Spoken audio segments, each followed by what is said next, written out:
All right. So before you create your video or upload or do anything, you need to understand what the video is about and why you're creating it and the audience it serves. Sounds basic, right? But a lot of times we're just shooting videos, we're putting it up there, and we don't have any intent behind it. So this module here is about understanding the intent.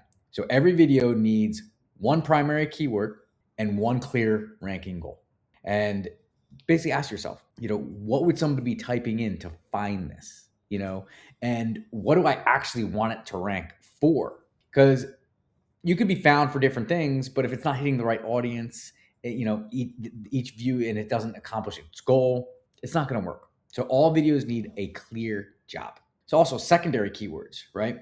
They can't compete with the primary keywords. You need to be in unison. So for instance, if you're making a video about YouTube SEO, you don't want to have in there, grow your YouTube channel or, YouTube marketing. That's not how to optimize a video for YouTube SEO. That's going to be competing. You want to have how to rank higher with YouTube SEO or how to show up. Like that's going to be the thing that you want for the secondary keyword on that. So it doesn't compete with the intent. So essentially the primary keyword is like the destination and all the secondary keywords are the signs that get them there. What you're going to do is you can go into YouTube autocomplete. That's a very powerful tool for this.